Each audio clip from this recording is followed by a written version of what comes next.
નમસ્કાર વિદ્યાર્થી મિત્રો, સ્વાગત છે તમારું તમારી પોતાની યુટ્યુબ ચેનલ માય ટીચિંગ ક્લાસમાં.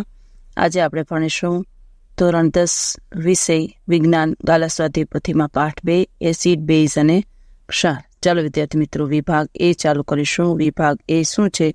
નીચે આપેલા પ્રશ્નોનો આશરે 10 થી 20 શબ્દોમાં માંગ્યા મુજબ ઉત્તર લખો. પ્રત્યેકનું એક ગુણ છે. ચાલો, પેલું નીચેનામાંથી કયો પદાર્થ આર્યન ક્લોરાઇડ અને આર્યન ક્લોરાઇડને અલગ કરવા માટે ઉપયોગી છે? તો એમાં આવશે NaOH, બી ઓપ્શન. બીજું, નીચેનામાંથી કઈ જોડ ખોટી છે? તો એમાં આવશે ટમેટા ટાર્ટરિક એસિડ. પછી છે, જો વિદ્યાર્થી મિત્રો, નીચેનામાંથી કઈ જોડ ખોટી છે? બીજું, તેમાં લખો સી ટમેટા ટાર્ટરિક એસિડ લખી શકો છો. પછી એના પછીનું છે, નીચેના પૈકી કયું દ્રાવણ વધુ બેઝિક છે? તો એમાં લખો pH 11.5, સી ઓપ્શન આવશે. પછી દાંતનું બહારનું પડ શાનું બનેલું હોય છે? તો એમાં આવશે કેલ્શિયમ ફોસ્ફેટનું. છઠ્ઠું, નીચેના પૈકી પાંચમું, નીચેના પૈકી કયો પદાર્થ મંદ એસિડ સાથે પ્રક્રિયા કરી કાર્બન ડાયોક્સાઇડ આપતો નથી? તો એમાં આવશે ચૂનો. પછી છઠ્ઠાનો જવાબ લખો Na2COH. અને હવે છે, એક કરતાં વધુ ઉત્તરવાળા પ્રશ્નોના ઉત્તર લખો. તેમાં સાતમામાં આવશે પહેલું અને ત્રીજું. હવે નીચેનામાંથી કયું વિધાન ખોટું છે? તો એમાં આવશે બીજું અને ત્રીજું. આઠમામાં એ જવાબ આવશે. નવમું, કેલ્શિયમ કાર્બોનેટ કુદરતમાં કયા સ્વરૂપે જોવા મળે છે? તેમાં આવશે પહેલું, બીજું, ત્રીજું, બી ઓપ્શન.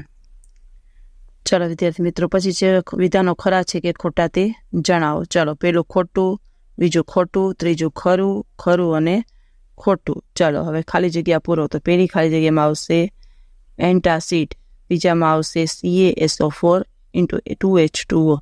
પછી 17મીમાં આવશે લાઇમ, CaO. 18મીમાં મિથેનોઇક એસિડ એટલે ક્રમિક એસિડ. પછી છે હાઇડ્રોજન, H2O+, અને બેઝિક ઓક્સાઇડ 20માં. ચાલો હવે એક શબ્દમાં ઉત્તર એમાં લખો 1 ભાગ સાંદ્ર HNO વત્તા 5 ભાગ સાંદ્ર, જો વિદ્યાર્થી મિત્રો લખી શકો છો, સાંદ્ર HCl. અને બીજામાં લખો Na2CO3. ત્રીજામાં લખો 7.36, 7.42 અંદાજિત. અને પછી લખો તટસ્થીકરણ પ્રક્રિયા, અને પછી લખો 7.0. હવે છે નીચેના પ્રશ્નોના ટૂંકમાં ઉત્તર લખો. પહેલાનો જવાબ લખો 1.1/2. બીજાનો લખો 2NaCl Ca + 2H2OCl. તો સમીકરણ બનશે 2NaOH CaO + Cl2G + H2G. 28નો જવાબ લખો લેક્ટિક એસિડ. 29માં લખો ભોજન પહેલાં લાળનો સ્વભાવ બેઝિક હોય છે, પરંતુ ભોજન પછી લાળનો સ્વભાવ એસિડિક બને છે. અને 30માં લખો pH મૂલ્યવાળું દ્રાવણ વધુ બેઝિક હશે, કારણ કે તેમાં HCl કરતાં OH આયનની સંખ્યા વધુ હશે. ચાલો વિદ્યાર્થી મિત્રો, હવે છે જોડકા. પહેલાના સામે લખો Q, બીજાના સામે P, ત્રીજાના સામે R ને ચોથાના સામે S. બીજા જોડકામાં લખો પહેલાના સામે B, બીજાના સામે C ને ત્રીજાના સામે A. હવે પ્રક્રિયાઓ પૂર્ણ કરો. જો વિદ્યાર્થી મિત્રો જોઈને તમે લખી શકો છો. પ્રક્રિયાઓ પૂર્ણ કરો. હવે પછીનો પ્રશ્ન છે, ચડતા ઉતરતા ક્રમમાં ગોઠવો. તેમાં હાઇડ્રોક્લોરિક એસિડ, પછી છે D B C A. અને હવે વિભાગ બી ચાલુ કરીશું વિદ્યાર્થી મિત્રો. વિભાગ બીમાં જુઓ, માંગ્યા મુજબ 40 થી 50 શબ્દમાં ઉત્તર લખવાનો છે. પ્રત્યેકના 2 માર્ક્સ છે. પહેલું, ત્રાણેન્દ્રિય સૂચકની મદદથી એસિડ અને બેઝની પરખ કેવી રીતે કરશો? ઉદાહરણ આપી સમજાવો. તો લખો એસિડ ત્રાણેન્દ્રિય સૂચક પદાર્થની વાસ દૂર કરતો નથી, પરંતુ બેઝિક ત્રાણેન્દ્રિય સૂચક પદાર્થની વાસ દૂર કરે છે. દાખલા તરીકે લવિંગના તેલની વાસ ધરાવતા સ્વચ્છ કપડા ઉપર મંદ HClના ટીપાનો છંટકાવ કરી કપડું સૂંઘતા તેમાંથી લવિંગના તેલની વાસ આવશે, જે સૂચવે છે કે એસિડ એ ત્રાણેન્દ્રિય સૂચકની વાસ દૂર કરતો નથી, પરંતુ લવિંગના તેલની વાસ ધરાવતા સ્વચ્છ કપડા ઉપર મંદ NaOH ના ટીપા છંટકાવ કરી કપડું સૂંઘવા તેમાં લવિંગના તેલની વાસ દૂર થશે, જે સૂચવે છે કે બેઝ એ ત્રાણેન્દ્રિય સૂચકની વાસ દૂર કરે છે. ચાલો બીજો પ્રશ્ન છે, સોડિયમ કાર્બોનેટના જલીય દ્રાવણમાંથી વધુ પ્રમાણમાં કાર્બન ડાયોક્સાઇડ વાયુ પસાર કરવામાં આવે તો કઈ નિપજ મળે છે? મળતી નિપજની પાણીમાં દ્રાવ્યતા લખો. સોડિયમ કાર્બોનેટના જલીય દ્રાવણમાંથી વધુ પ્રમાણમાં કાર્બન ડાયોક્સાઇડ વાયુ પસાર કરવામાં આવે તો સોડિયમ હાઇડ્રોજન કાર્બોનેટ મળે છે. સોડિયમ હાઇડ્રોજન કાર્બોનેટથી પાણીમાં દ્રાવ્યતા ખૂબ જ ઓછી છે. Na2CO3 AA plus H2O1 plus CO2 G equal to 2NaHCO3 AA. ચાલો હવે ત્રીજું, ધાતુનું એક સંયોજન એ મંદ હાઇડ્રોક્લોરિક એસિડ સાથે પ્રક્રિયા કરી ઉભરા ઉત્પન્ન કરે છે. ઉત્પન્ન થતો વાયુ સળગતી મીણબત્તીને ઓલવી નાખે છે.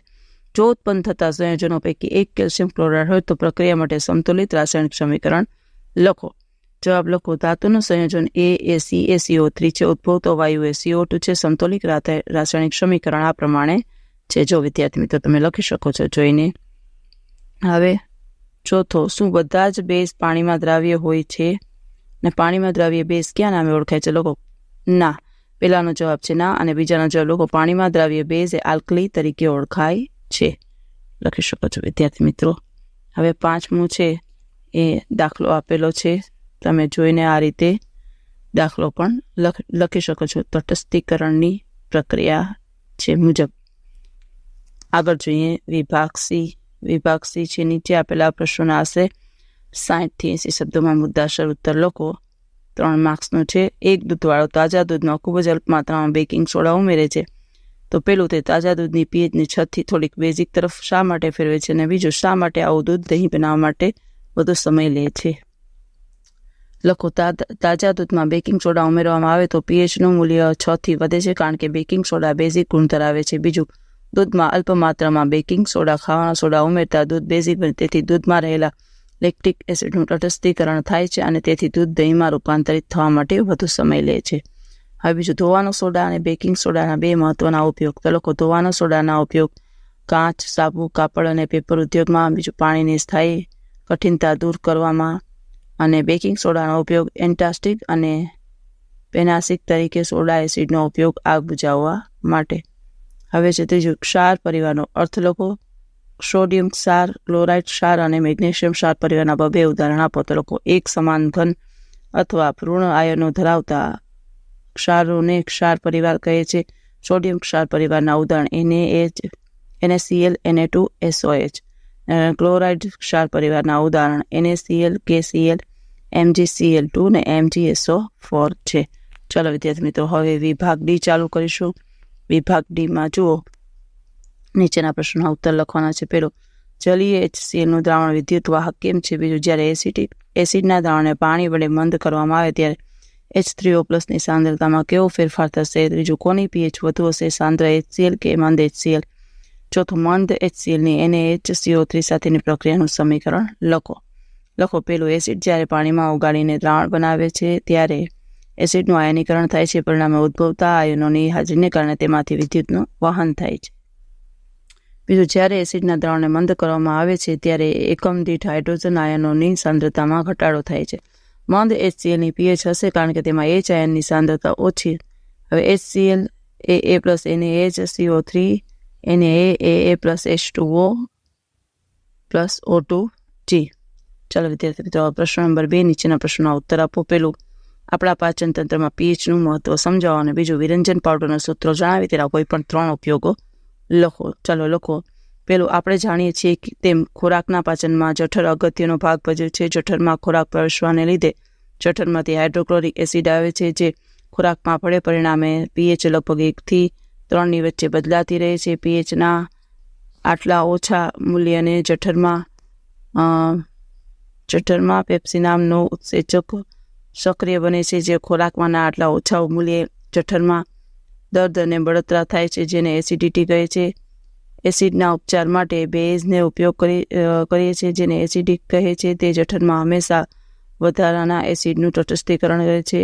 એન્ટાસ્ટિક તરીકે ખાવાનો સોડા અને મિલ્ક ઓફ મેગ્નેશિયા ઉપયોગમાં લેવાય છે. બીજાનો જવાબ લખો.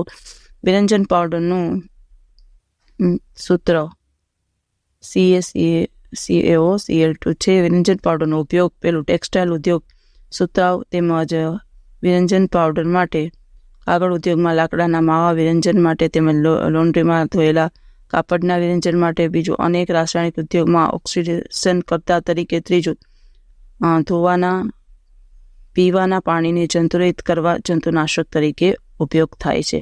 ચાલો વિદ્યાર્થી મિત્રો, આજના વિડીયો લેક્ચરમાં આટલું. જો તમને આ વિડીયો ગમ્યો તો લાઇક કરશો, તમારા મિત્રો સાથે શેર કરશો અને મારી ચેનલને સબસ્ક્રાઈબ પણ કરશો. આવજો.